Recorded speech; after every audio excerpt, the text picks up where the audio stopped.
Welcome. I'm Brian Roten, senior reporter for HNN, and I'm joined today by Kelsey Fenerty, manager analytics at STR, and Sean Hennessey, CEO of Lodging Advisors and clinical associate professor at the Jonathan M. Tisch Center of Hospitality at NYU. We're here today to talk about the potential impact the new short-term rental regulations could have on hotel demand in New York City. Now, to get started, these new regulations, the city adopted them back in January of 22, but they went into effect this past September. And it has a bunch of different requirements, but one of the big things is it requires the hosts to register with the city in order for them to actually post their rental units on these rental platforms like Airbnb or Vrbo. The platforms themselves are supposed to verify with the city system that the hosts of the short-term rentals listing on their sites have registered with the city. So it's almost like a two-factor authentication there. There's also other, prohibitions about where these rentals are allowed. They can't rent through the housing authority buildings or rent regulated buildings or, buildings that prohibit them through leases or occupancy agreements. There's also others about, requiring a host to be present during the stay and restricting to 2 guests at a time. So these are pretty restrictive regulations compared to what hosts and these platforms were previously used to. So now that we've kind of got a lay of the land there, let's kind of get an idea of what actually is going on in the hotel market there. So Kelsey, to give us further context of what's going on in the hotel market there, can you share with us, some of the data in performance trends you've taken a look at through STR for what's going on in the New York City hotel market currently? Yeah, of course. So currently, things in New York are looking pretty good. The market has really come a long way over the last, 20 some odd years. It very consistently holds occupancy pretty high, a little more sensitive on the rate growth front, though, instead. So you see a lot of new supply coming in post GFC, and that hasn't really affected occupancy, but it has been a little bit more difficult on rate. Post COVID, we've had a couple of things going on. We've still not seen that occupancy come all the way back, although it is continuing to grow. But we have seen pretty good rate growth in New York as we have throughout the US, in part just because of, the rising cost of living that we've had come through with all the inflation that we've had. And I guess the only other major point to make in New York specifically is the importance of events. It's a very, very high demand market to begin with, but then you put in all these major events. We just ended September and there was New York Fashion Week, there was the UN's high level meetings week, there were events and event offsets for the Jewish holidays for Rosh Hashanah and Yom Kippur, where performance fell in 2023, but then we had offsets and really strong growth over when it fell in 2022. So that's kind of a lot to consider for New York, is that you just have such a high demand market with so much happening all the time that there's always going to be huge demand from both a business and leisure perspective. And we've seen over the years with New York, as you mentioned, like its occupancy has it's generally remained, not you know not including the pandemic, occupancy in New York has remained steady. Just despite being a high demand market, it always seems like it's just one of those markets that could always just absorb new supply and new demand because they just balance each other out so well. Yeah, I would Sean, just please. add that jump in. So yeah, in New York, the beauty of the city is that there's pretty close to an infinite number of people around the world whose dream is to take a trip to New York City. So it can always find the guests there. Room rate has been weak, if you will, pre-COVID for several years. Part of that was due to all the new hotels opening in the city. Part of it was that the vast majority of new hotels were select service, limited service types of properties. And we also saw a tremendous increase in the number of hotels in boroughs other than Manhattan. So those hotels in the outer boroughs would charge a lower room rate than for a comparable quality hotel in Manhattan. So a lot of those factors came into play. And I also think hoteliers recognized that occupancy was a better strategy because the New York is a more restrictive labor market, if you will. So it was harder for hoteliers to flex a lot of their expenses when they might otherwise have a weak time period. So they've really made an effort to sell the last room every night, every day, in a way that may not be the same incentive in other markets. So, I mean, Sean, you're in New York. You, I imagine, talk to New York hoteliers on a pretty regular basis. Uh, what have you heard from them, and what is their feedback on these new regulations? Is it what they were hoping, any kind of regulation would be? We've heard like we want, regulations to level the playing field. We want them to have the same safety requirements, fire, code requirements, and all that. Does this level the playing field in a way they hoped for? Well, I mean, the hotel community was certainly unhappy that Airbnb came to such prominence, and they're happy that these new regulations and the new, more importantly, the new initiatives on enforcement have come into play.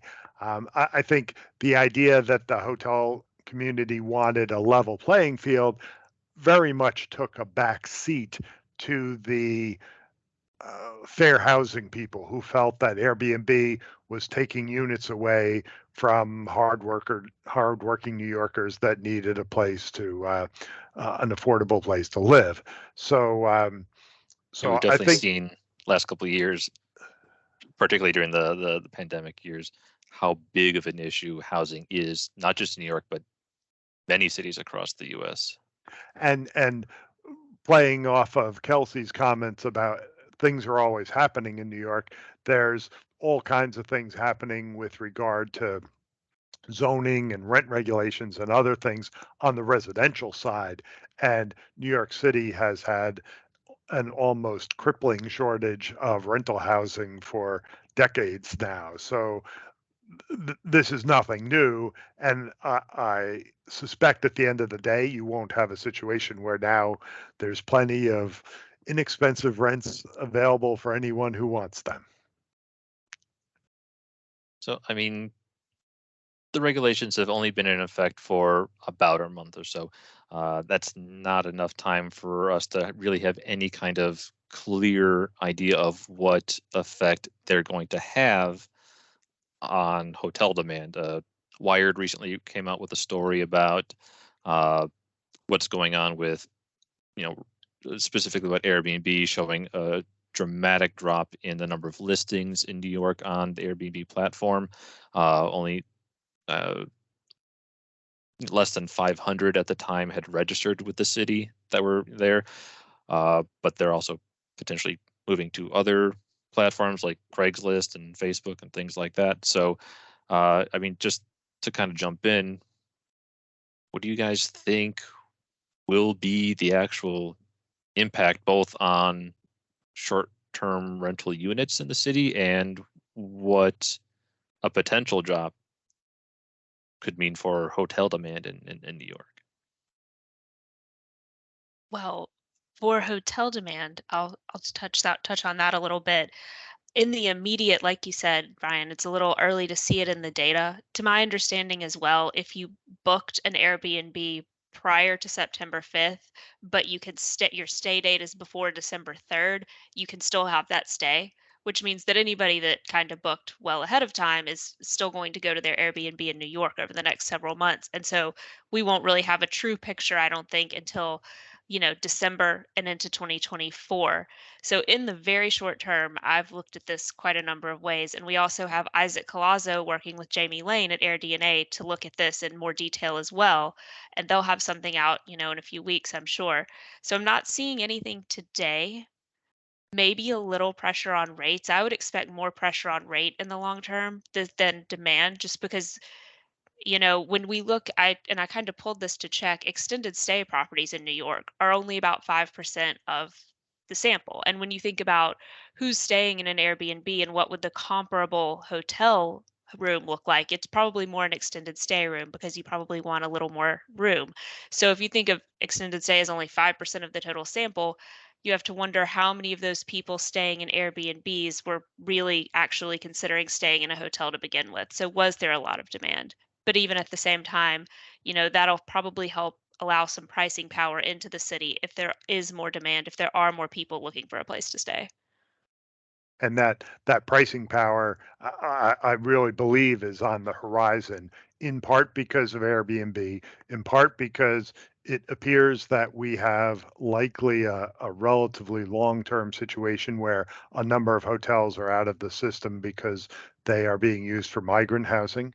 And we also have had a change in the city's approval regulations for new hotels such that I believe there will be relatively few new projects entering the pipeline going forward. We still have an overhang of lots of new hotels opening around town, but at some point that will diminish, and then you'll really see that there won't be much incentive to build new hotels until there's a significant step up in revenue and profitability in order to justify the financial economics of these projects.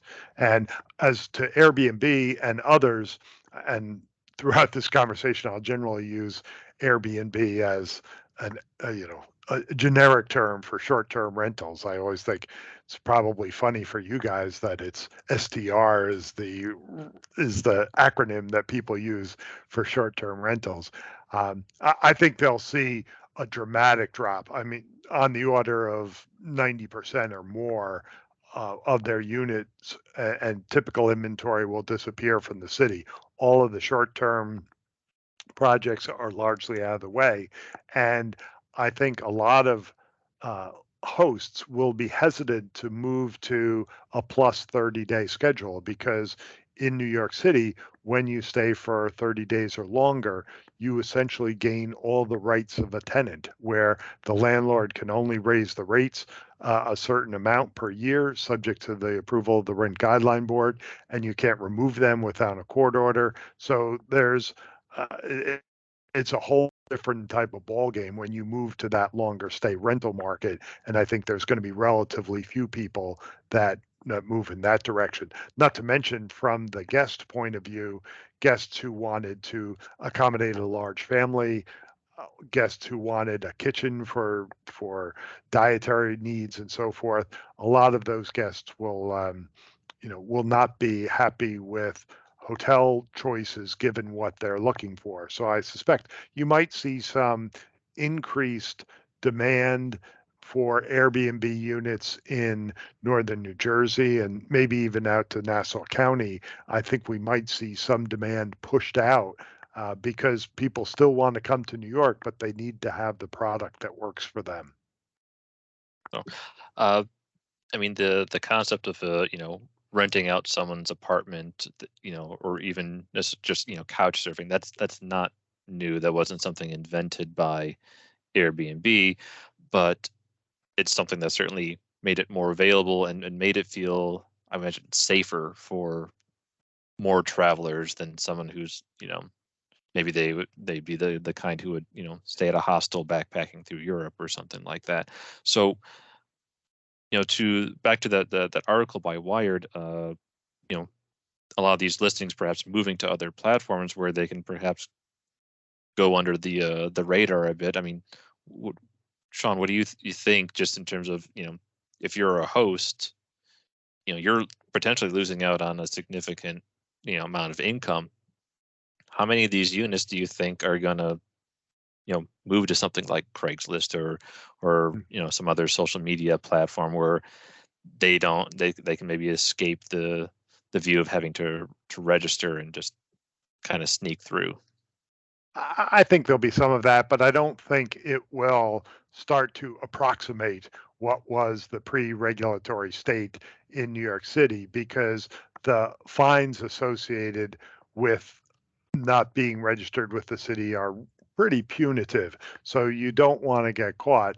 On the other hand, I believe that the city's enforcement of these regulations is going to be probably not that strong, at least for the near term. So that's another deterrent, if you will, to immediately closing down a lot of the supply.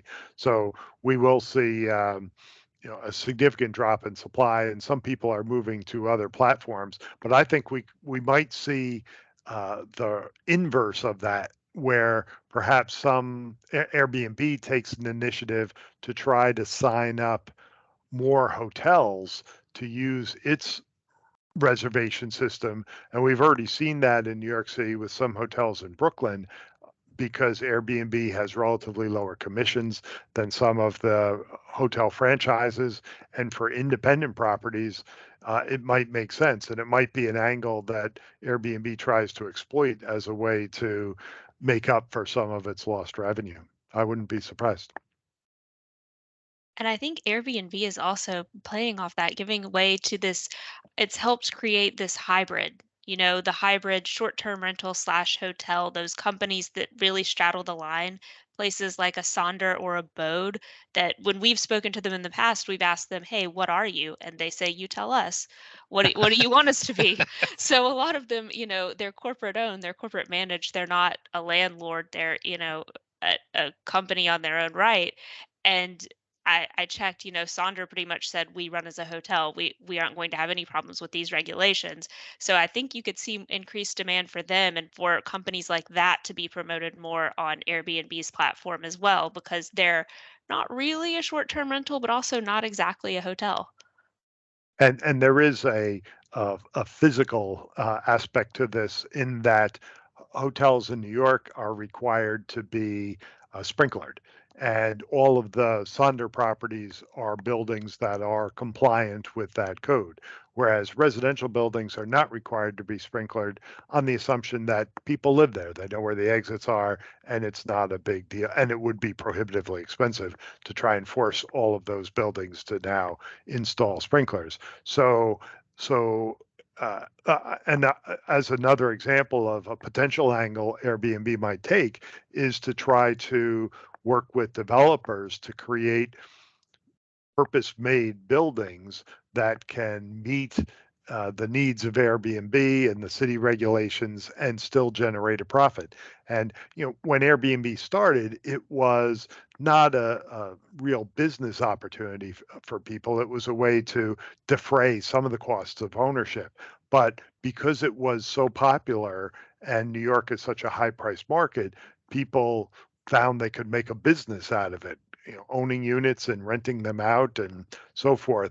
And so I think that where there continues to be consumer demand, you might see ways that people will try to find a solution to meet that consumer demand. So to an earlier point, each of you touched on just looking at the type of guest who would stay at a short-term rental. Maybe they're there for a longer stay. Maybe they want more space. They need some kind of kitchen area that's more than just a mini fridge in a hotel.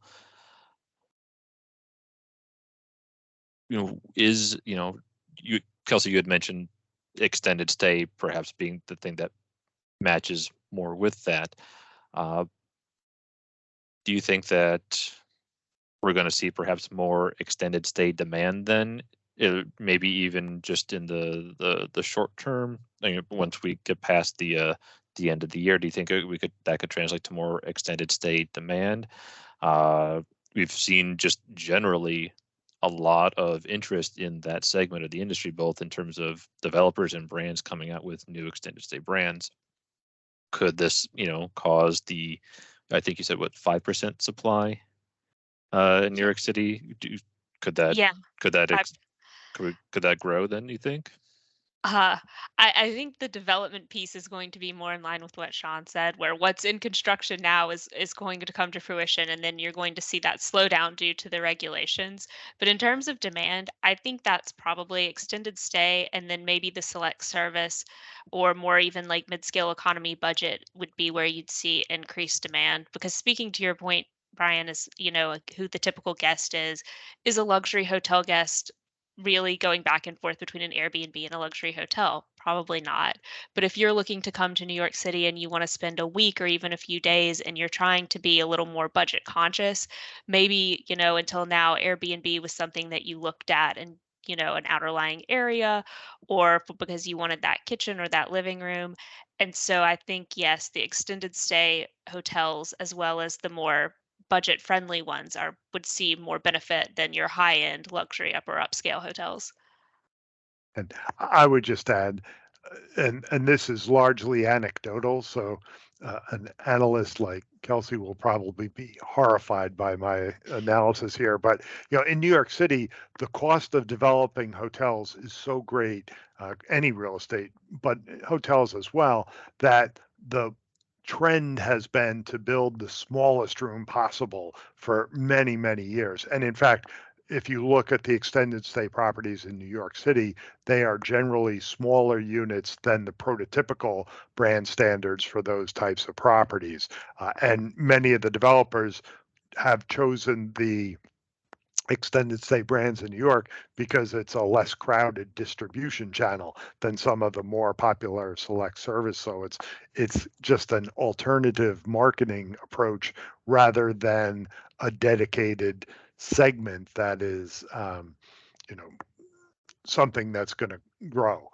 But in my experience, if you look at room rates per square foot of space given, the hotels that offer the smallest rooms are the ones that have the highest rate per square foot. And that generally goes down up until the point where you get to the 15 most super luxury hotels in New York, where they can get the kind of rates that justify giving guests that much space. Now, ahead of this, I asked each of you to do a little bit of homework and come up with a question for the other. So, flip a coin. Who wants to go first and ask the other question? Kelsey, why don't you ask Sean something? I'll ask, and we did kind of cover this, but honestly, in looking at this data, and I knew New York was, a pretty unique and very high demand market, but looking at the data, do hoteliers, I guess you said, they're happy, and I think it's fair that they want to be on a level playing field with Airbnbs and short-term rentals, but do they really expect a ton of change in their operating, whether that be their rate setting strategy or their actual demand due to this regulation?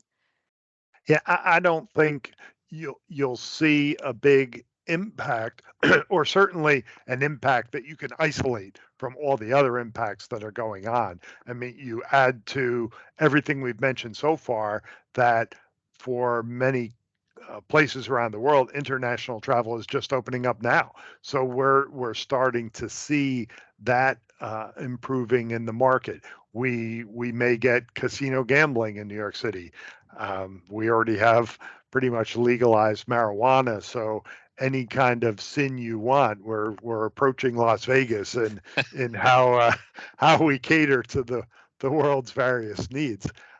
So I don't and the inflation issue is another one that plays into that as well. So I don't think you'll see a big change because it's not as if the hoteliers have this relatively low utilization, relatively low occupancy, such that they are looking at opportunities to market their unused inventory. The unused inventory is relatively small in New York compared to most markets around the country.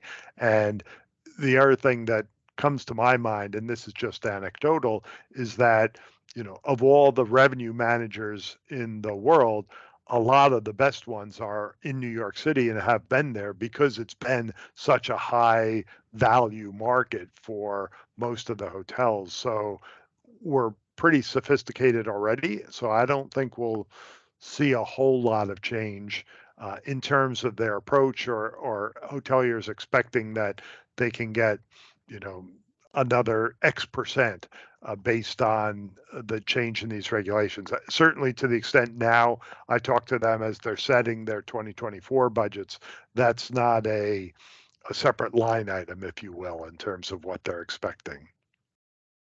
Okay. And I Sean, your had turn. I had asked Kelsey through the extension of the family of companies that you're part of now, whether if you've had a chance to speak to the residential people, whether they will expect any sort of benefit that's discernible in the numbers, because I just think New York is such a supply constrained market now. When you hear the mayor talk, the last two administrations here in New York, they've said the only way we can create more affordable rental housing is to increase zoning so people can go higher, to go more vertical, because we can't go horizontal. But so my question was on not only on the hotel side, but on the residential side, do you think there'll be an impact that we can track anytime soon? I don't think in the near future. I think probably with the CRE and with, multifamily and things like that, it'll take even longer than hotels because you have the lease to think about. But as those leases roll over and into next year, yeah, I think you could definitely see some impact to those segments as, maybe the short-term rental landlords, do I want to get out? Do I sell it? What do we do? That's kind of going to be a big question for next year. I think the hotel, you would see the impact sooner just because it's that nightly basis. And so the people that need an immediate, hey, I'm coming to the city for 2 nights, they're going to have to find somewhere to go sooner than the landlord with a unit that was a short-term rental and now he's not sure what to do with it. Yeah, I would add, and maybe you've seen this in the press as well, that there's a group that's emerged with the acronym ROAR that are people that largely own two-family homes out in Brooklyn and Queens that have said,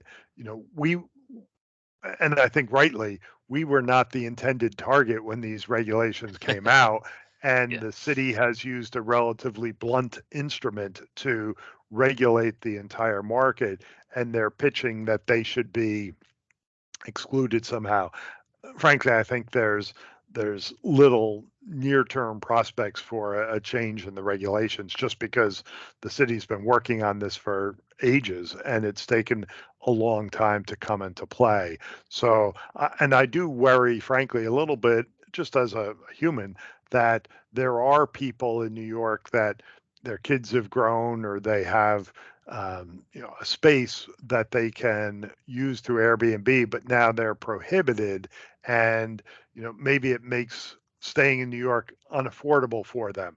So you might lose, aspiring artist or dancer to someone who can afford to pay a much higher rent for a space to occupy themselves, and that's likely to be, an investment banker or a lawyer, or more of the corporate type in New York, which might change the character of the city a little bit. But I think overall these numbers are not huge numbers in terms of the total rental market, the total hotel market. So the impact is not going to be dramatic that way. Well, I think that pretty well covers everything here. As far as the information we have available so far. But any final thoughts that either of you would like to share before we close out here? Not from my side. I thought we covered a lot of ground in the time that we had. Yeah, I Yeah, don't think I have much more to add to this. I'm yeah, excited to see where it goes and how the next few months take us because we didn't get that big gotcha moment on September 6th once things went into effect. But, I do think down the line, hopefully we'll start to see a little more movement we can point to. yeah. Really curious to see what Isaac is able to come up with in his work with AirDNA. I think it's just going to be really interesting. Honestly, either way, if there's a big impact or there's not, I think would be really interesting for us to see and to really digest. So Definitely. thank you both very much, and stick with the Hotel News Now for further coverage of this and other topics in hospitality.